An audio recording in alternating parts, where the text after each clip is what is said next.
Assalamualaikum warahmatullahi wabarakatuh. Selamat malam Ibu Nur Lutfiana. Perkenalkan, kami dari kelompok G yang terdiri dari 7 mahasiswa dengan saya sendiri, Nanik Sugianti. Kemudian ada Lutfiati Nur Afifah, Faraja Nur Admi, Muhammad Syafiq Tamami, Rizal Ahmad Fauzi, Raihan Abdul Ghani. Kemudian ada Ega Kamelia Kusworo. Pada kesempatan ini, kami akan mempresentasikan hasil penelitian kami mengenai analisis kepuasan mahasiswa terhadap pembelajaran daring menggunakan algoritma C4.5.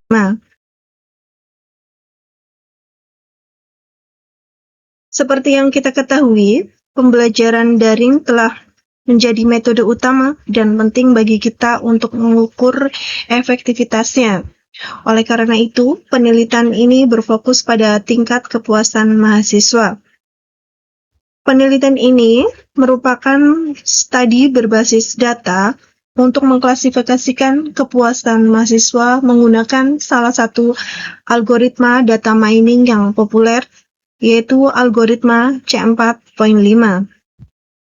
Data yang kami gunakan dalam penelitian ini bersumber dari platform publik, yaitu Kaggle, dan diproses lebih lanjut menggunakan perangkat lunak RapidMiner.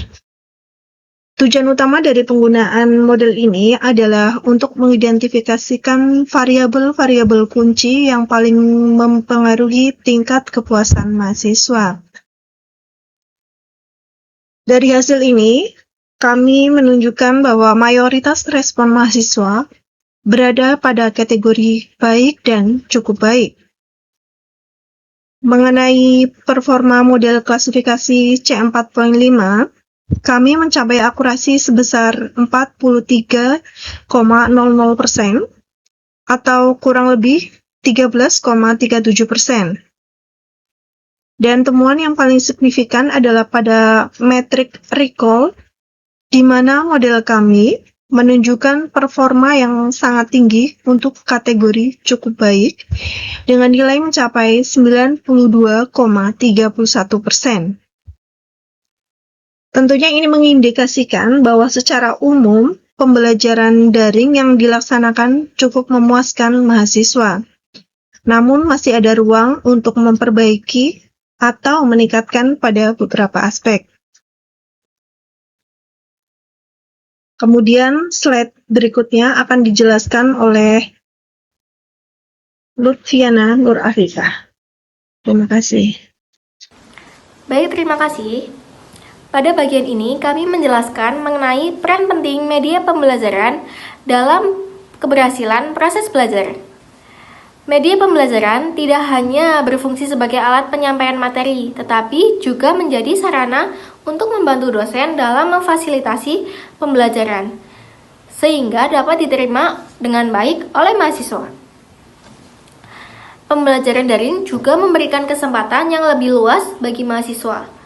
Melalui sistem ini, mahasiswa dapat mengikuti pembelajaran atau mata kuliah tertentu tanpa melakukan tatap muka secara langsung. Perguruan tinggi juga berharap dengan adanya pembelajaran daring, mahasiswa tetap melakukan pendidikan secara efektif serta memperoleh ilmu yang telah disampaikan oleh dosen. Dengan demikian, pembelajaran tidak hanya menjadi solusi di tengah keterbatasan, tetapi juga menjadi inovasi untuk mendukung keberlanjutan pendidikan di era modern. Next. Pada era industri 4.2 saat ini, proses pembelajaran menuntut para pengajar untuk berpikir lebih kreatif dan inovatif agar kemampuan mahasiswa terus meningkat. Teknologi memberikan peluang pemerataan pendidikan yang lebih luas dan memfasilitasi mahasiswa untuk mendapatkan pembelajaran yang lebih baik. Baik, saya akan menjelaskan tujuan dari penelitian ini adalah untuk menganalisis tingkat kepuasan mahasiswa terhadap pembelajaran daring dengan menggunakan algoritma Decision Tree, serta untuk mengidentifikasi faktor-faktor yang paling berpengaruh terhadap kepuasan belajar.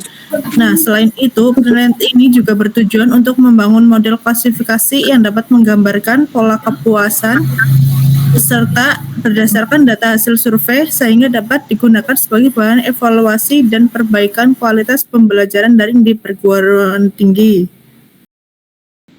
Di sini ada metode penelitian. Apa itu metode penelitian? Penelitian ini menggunakan pendekatan kuantitatif dengan metode data mining berbasis algoritma. Pendekatan kuantitatif dipilih karena penelitian ini melibatkan analisis data numerik untuk menemukan pola dan hubungan antar variabel yang dapat diuji secara statistik. Digunakan untuk membangun model pohon keputusan yang membantu mengklasifikasikan tingkat kepuasan mahasiswa berdasarkan variabel-variabel pembelajaran daring. Selanjutnya akan dijelaskan oleh Faracha Nur Adnan. Baik, terima kasih Eka Camilia. Di sini saya akan menjelaskan yang pertama ada RapidMiner. RapidMiner adalah sebuah aplikasi yang dipakai sebagai tools pembelajaran di bidang data mining. Software ini dikembangkan oleh Dr. Markus Hofmann dari Institute of Technology Lancaster dan Ralph Klinkenberg dari rapide.com. Salah satu keunggulannya adalah tampilan GUI yang user-friendly, jadi pengguna termasuk pemula bisa lebih mudah memahami alur kerja analisis data tanpa harus coding dari nol. Platform ini dirancang oleh perusahaan yang fokus pada pengolahan data dalam jumlah besar, baik untuk kebutuhan bisnis, penelitian, pendidikan, maupun pelatihan. RapidMiner sendiri menyediakan sekitar 100 solusi pembelajaran yang mencakup pengelompokan, klasifikasi, hingga analisis regresi. Dengan kelengkapan tersebut, RapidMiner jadi salah satu tools populer untuk eksplorasi data secara komprehensif. Ya, selanjutnya di sini ada algoritma C4.5. Algoritma C4.5 adalah algoritma yang dipakai untuk membentuk pohon keputusan berdasarkan aturan-aturan tertentu. Algoritma ini bekerja dengan memetakan nilai atribut menjadi kelas baru yang nantinya bisa digunakan untuk proses klasifikasi.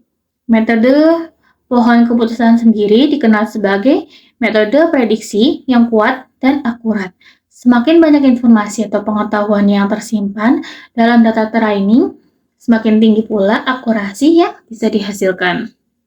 Selanjutnya, di sini ada decision tree. Decision tree atau pohon keputusan adalah salah satu metode prediksi yang paling mudah dipahami manusia karena bentuknya menyerupai struktur pohon yang bertingkat. Model ini bekerja dengan memecah data menjadi cabang-cabang keputusan hingga membentuk aturan yang bisa membantu proses prediksi. Intinya, data diolah menjadi pohon keputusan yang berisi aturan-aturan yang jelas dan mudah diinterpretasikan. Lalu selanjutnya di sini ada tahap penelitian. Tahap penelitian ini dimulai dari pengumpulan data yang bersumber dari datasheet publik di platform Kaggle. Datasheet tersebut berisi hasil survei mengenai persepsi peserta dan tingkat kepuasan mereka terhadap pembelajaran daring. Di dalamnya juga terdapat kategori penilaian terkait kualitas materi yang diterima. Setelah datasheet diunduh, data tersebut kemudian diproses dan dianalisis untuk membangun model klasifikasi. Model inilah yang nantinya digunakan untuk menangkap pola dan kecenderungan terkait kepuasan belajar peserta. Mulai dari faktor apa yang paling berpengaruh sampai bagaimana persepsi peserta terbentuk selama proses pembelajaran daring berlangsung. Dan selanjutnya akan dijelaskan oleh Raihan Abdul Ghani. Baik, di sini saya akan menjelaskan tentang satu pengambilan data diperoleh melalui platform Kaggle kepuasan mahasiswa terhadap pembelajaran daring. 2. Pembangunan model menggunakan algoritma C4.5. 3. Evaluasi model untuk menilai akurasi prediksi. 4. Interpretasi hasil menafsirkan hasil model untuk mengidentifikasi faktor-faktor yang paling berpengaruh terhadap kepuasan belajar peserta. Proses pemodelan dalam penelitian ini dilakukan menggunakan perangkat lunak RapidMiner Studio, yang merupakan salah satu aplikasi berbasis data mining dengan antarmuka grafis, Graphical User Interface. Pemodelan dilakukan dengan algoritma Decision Tree, karena metode ini mampu menghasilkan struktur klasifikasi yang mudah dipahami dan dapat menjelaskan hubungan antar variabel secara visual. Proses pemodelan dengan tools RapidMiner ditunjukkan oleh gambar 1. Metode klasifikasi, apply model, dan decision tree, hasil analisis menghasilkan struktur pohon keputusan sebagaimana ditunjukkan pada gambar 2.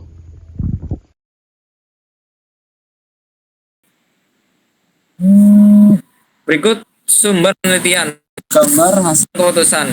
Gambar di atas menunjukkan suatu model klasifikasi kepuasan yang dibangun berdasarkan nilai skor kepuasan, dan ini memetakan kategori kepuasan menjadi beberapa tingkat, yaitu sangat baik, baik, cukup baik, kurang baik, dan tidak baik. Hubungan antar kategori digambarkan melalui pohon keputusan, decision tree, yang memungkinkan identifikasi kondisi yang mempengaruhi tingkat kepuasan pengguna atau responden. Pengambilan keputusan dalam model ini menggunakan batasan nilai skor kepuasan sebagai kriteria pemisahan, threshold. Misalnya, untuk kategori cukup baik yang didasarkan pada skor kepuasan, jika nilai lebih dari 95, maka tetap dikategorikan cukup baik. Namun, jika kurang dari sama dengan 95, maka diklasifikasikan menjadi kurang baik. Pada cabang lain, skor kepuasan juga digunakan untuk menentukan apakah suatu kondisi masuk kategori sangat baik atau cukup baik. Jika skor lebih besar dari 21, maka diklasifikasikan sebagai sangat baik. Sedangkan jika kurang dari sama dengan 21, maka menjadi cukup baik. Kondisi ekstrim dengan tingkat kepuasan rendah langsung dikategorikan sebagai tidak baik. Untuk selanjutnya akan dijelaskan oleh Saudara Rizal. Untuk slide selanjutnya, kita bisa melihat hasil keluaran decision tree dalam bentuk aturan klasifikasi decision rule. Aturan ini digunakan untuk menentukan kategori kepuasan berdasarkan nilai skor kepuasan. Kategori kepuasan atau baik, jika data tersebut masuk kategori ini, langsung diklasifikasikan sebagai baik. Distribusi datanya yaitu cukup baik ada 2 responden, baik ada 2-3 responden, sangat baik ada 4 responden. Untuk kategori kepuasan atau cukup baik, jika responden awalnya berada pada kategori ini tetap cukup baik dengan sebaran cukup baik ada 21 responden, baik 12 responden, sangat baik ada 2 responden. Kemudian untuk kurang baik ada skor kepuasan lebih dari 95, cukup baik ada 2, skor kepuasan kurang sama dengan 95, kurang baik ada 2. Kemudian untuk sangat baik ada skor kepuasan lebih dari 21, sangat baik ada 16 responden, skor kepuasan kurang dari 21, cukup baik ada 1 responden. Untuk slide selanjutnya, pada tabel ini kita bisa melihat hasil evaluasi model pohon keputusan dalam bentuk conversion metric. Setiap kolom menunjukkan label sebenarnya atau true class. Sedangkan tiap baris menunjukkan prediksi model prediction class.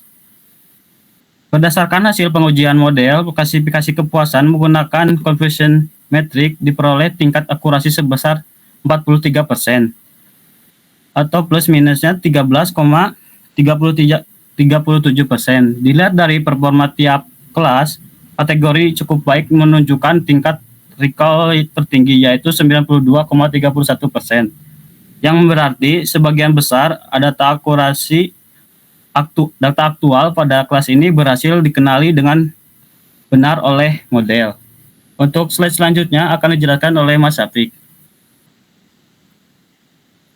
Oke, terima kasih kepada Mas Rizal, rekan saya. Selanjutnya, interpretasi hasil dari hasil penelitian ini dapat disimpulkan beberapa poin penting.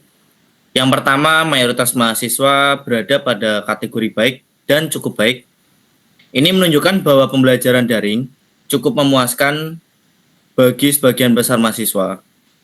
Nilai ambang batas skor 95 dan 21 digunakan untuk membedakan tingkat kepuasan. Meskipun akurasi model sedang, hasil recall pada kategori tertentu memberikan informasi yang cukup kuat mengenai pola kepuasan. Model ini secara keseluruhan mampu memberikan gambaran mengenai faktor-faktor yang mempengaruhi keputusan mahasiswa dalam pembelajaran daring. Oke, selanjutnya saya akan membacakan kesimpulan. Kesimpulan sebagai penutup, penelitian ini menyimpulkan bahwa algoritma decision tree C4.5 mampu menetapkan pola kepuasan mahasiswa secara cukup baik.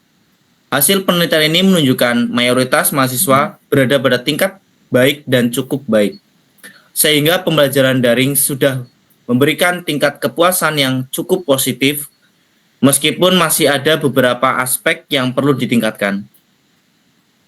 Oke, mungkin untuk presentasi pada malam hari ini dari kelompok kami cukupkan.